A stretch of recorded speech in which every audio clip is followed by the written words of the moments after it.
I think we would all agree that all forms of entertainment are supposed to make you feel a certain emotion while watching. Sad movies are to make you depressed, and comedy movies are to make you laugh. And my personal favorite, horror movies that are supposed to make you fold up in a corner holding your chest because of a clown. Or demons, scared of heights, scared of losing your fucking sanity. Or what I think scared me the most as a child, the fear of dolls. There are so many ways people have gone about instilling fear in the minds of a child or an adult through a doll or a ventriloquist dummy. And for this video, I've tried to find as many horror TV shows or movies that have had a doll terrorizing a family.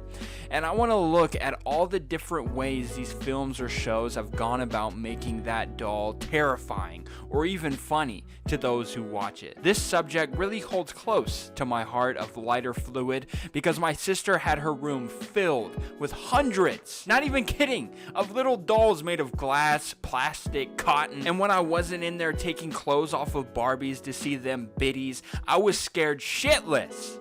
And you couldn't pay me enough money to go in that room. But fast forward to today, I've conquered that fear, and dolls are my all-time favorite vessel of fear in the genre of horror. You will beware, you're in for a scare.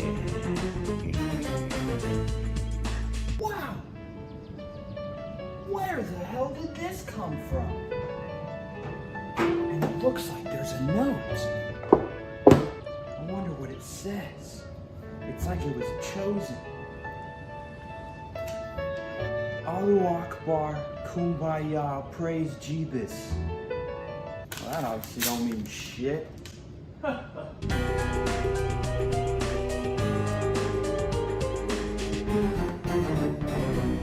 If you haven't seen this episode of Goosebumps, or shit, the show in general, go sign up for a free month on Netflix or buy the fucking DVD, because this episode alone in the Goosebumps franchise has to be the most iconic.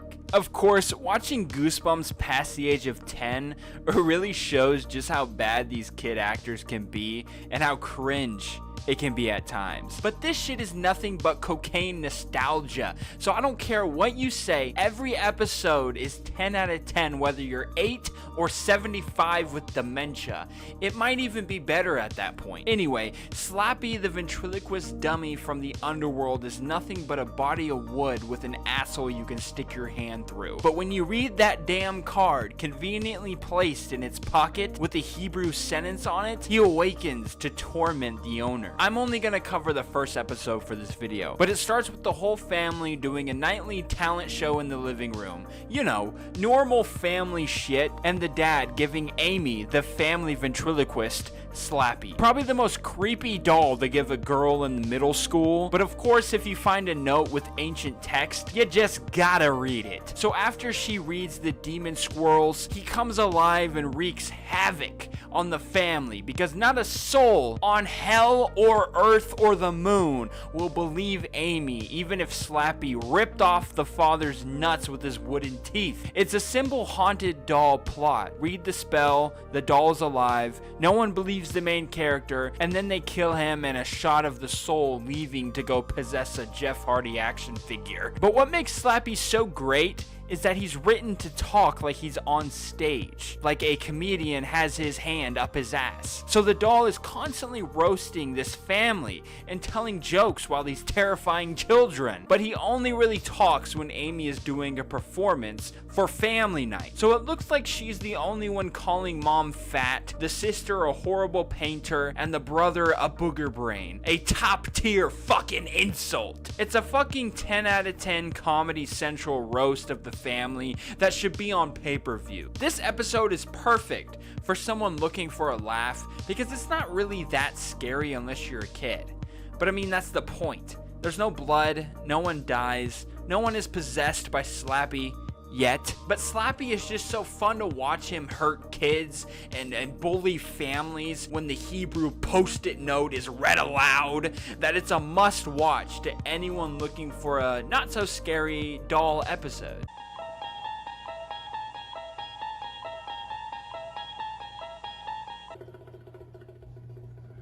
Toki Tina, a doll that does everything. A lifelike creation of plastic and springs and painted smile. To Eric Stringer, she is the most unwelcome addition to his household. But without her, he'd never enter the Twilight Zone. This episode of The Twilight Zone, called The Living Doll, was aired in 1963, and from what I've seen is one of the first examples of a doll that is sentient and also evil. I fucking love this piece of television history because the doll itself looks like one you would find on the shelves of your Walmart or in your grandma's room that you would bet your sack on that those eyes just fucking moved. It's a doll that looks so normal, like an American Girl doll. It's nothing like a ventriloquist dummy. The mouth doesn't move, the arms and legs are pretty limited. All it has is a little wind-up key that starts playing the infamous My name is Talkie Tina, and I love you very much. My name is Talkie Tina, and I think I could even hate you.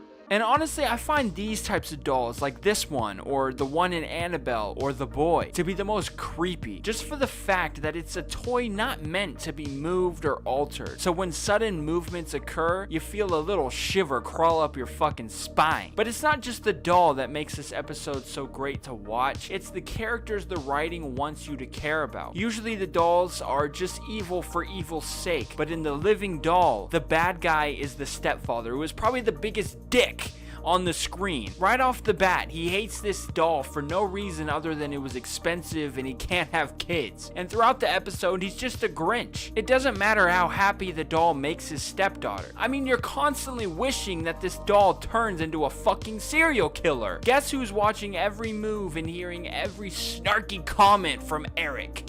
Talking fucking Tina. It doesn't matter how many saws you slice through this thing's neck or how many flames you try to send its way, this doll is gonna fucking kill him, even if it's the most hilarious death I've ever seen. This episode itself is more creepy than scary in my opinion, because now whenever I come across a doll, I'm gonna treat it with the utmost respect, because I don't want to die when I fall down 5 steps. About child's play.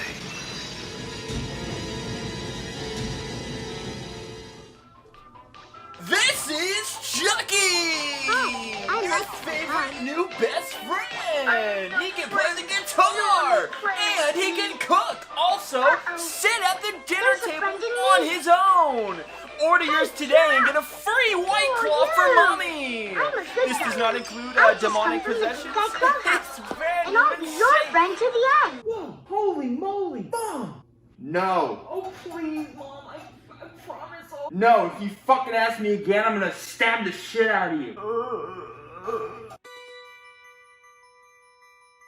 I mean, what can I really say about this movie other than it's a classic slasher film? And the fact that this movie is rated so low should be a crime. Get off your fucking high horse, you critic fucks, and enjoy something for once. It's scary, but also fucking hilarious. Probably more on that side. First off, the premise that this doll is possessed by the spirit of a serial killer is amazing. It makes the rest of Chucky's actions and dialogue all make sense. Like how he kills the first girl for simply not letting him watch the fucking news. It's got great jump scares, and the fucking size of this doll is really what scares me the most. I mean, how the hell do you expect a kid to walk around with this thing? I guess it doesn't really matter, because in the scene at the school, there's like 10 kids with it. No wonder Andy wanted it so bad. If it wasn't for peer pressure, none of this would have fucking happened. I think the best scene is when Mike is in the car with Chucky, and Chucky comes alive and tries to kill Mike by stabbing him through the seat. That was like hearing nails on a chalkboard for me, having to watch that knife poke at him with every thrust. I don't know why, but that scene freaked me out the most, especially when he started stabbing him in the ass and almost nailed his nuts. And overall, I thought it was a great scene full of nail biting. The characters are likable, but I don't really care if they die, except for the kid. I mean, when you make a mean breakfast like that in the beginning, I don't want you to die at all. But this is why it makes it such a great slasher film. I think it's one of those movies everyone needs to see, because it's got something for everyone. It's a fun popcorn cruncher and the best thing to laugh at. Watching Chucky slowly turn more ugly because the doll is gradually turning into a real body is hilarious to see. The use of the doll is like if Goosebumps was rated R. He reminds me of Slappy in a way, but in serial killer form. so of course I'm gonna enjoy it.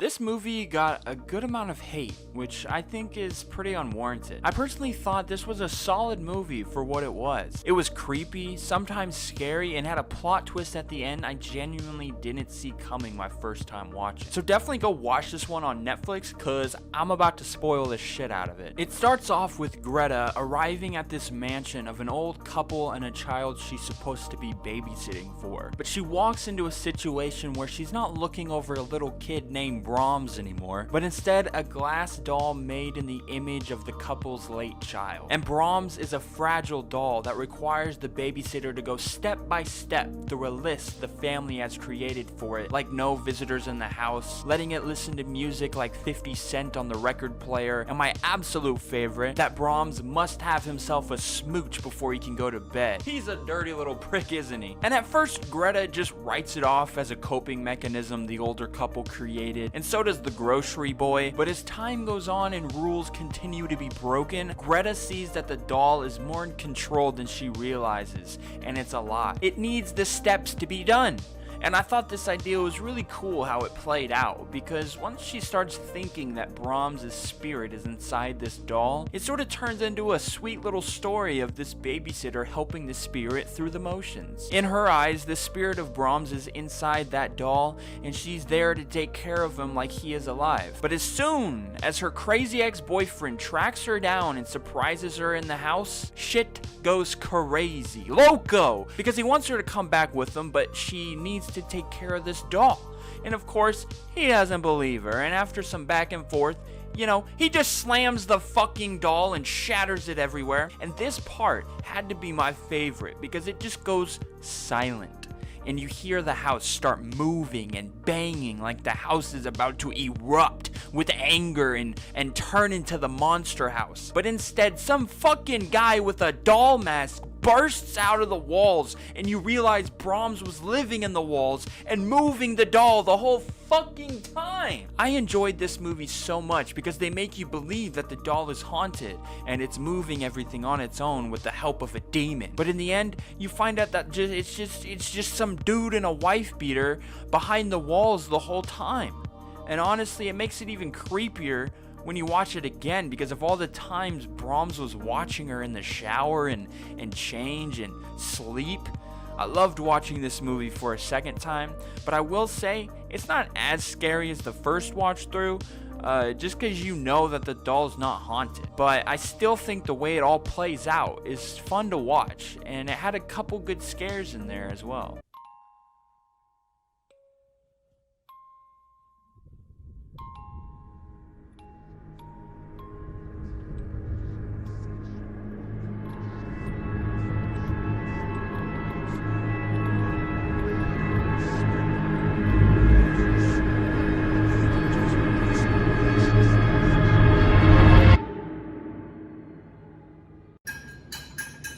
Hey honey, just want to let you know before we go to bed, I got some hot grease. I also have some gasoline, some sulfuric acid, and some popcorn, just in case we get hungry. I'm sure that demon that came with the doll you got us from Satan won't take advantage of that. I'm almost 100%. I'm gonna go knit. Wake up, help me, baby. Be of use. Annabelle. A top-tier haunted doll movie. I don't give a fuck what anybody has to say about this movie. This shit scared the fuck out of me. Now, of course, this isn't the first time we've seen Annabelle. She makes her first appearance in The Conjuring, another terrifying movie. But this movie is where we see Annabelle do the haunting herself. We start out with a nice Christian couple. The wife is pregnant and sews, and the husband is a car salesman. And this movie doesn't waste any time. The husband gives her this horrifying Annabelle Annabelle doll because she's some sort of collector, and then it's bedtime. Nope!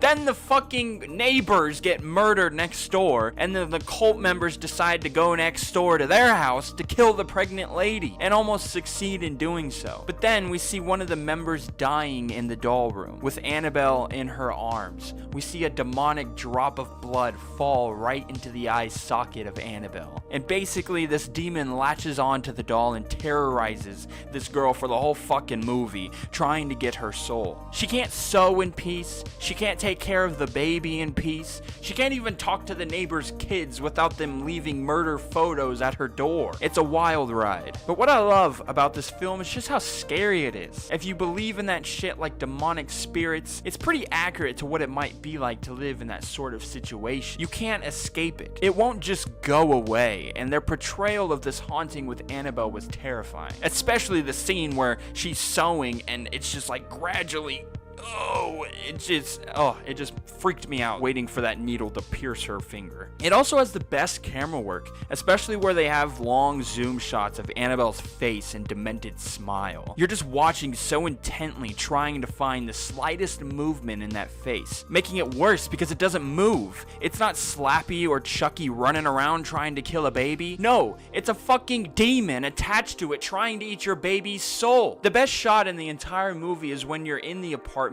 and you see Annabelle rising from the wooden floors and you're like, oh shit, Annabelle's alive. But no, it starts to zoom closer and then the slightest sunlight comes through the curtains, and guess what it is? It's Mrs. Demon holding up the doll. It's such a great little scene, letting you know that this haunting is much, much more than just a wooden doll. This movie made me care for the characters for the most part, which is really hard to do in a horror movie. Out of all the things I talked about, this is at the top for scaring the shit out of me. Especially when you add on the fact that this doll is real and sitting inside of a glass case inside the Warren Occult Museum because of the things it's done to people over the years by just a simple touch. This is the worst thing in here. It's that doll. I'm not gonna stare at it though.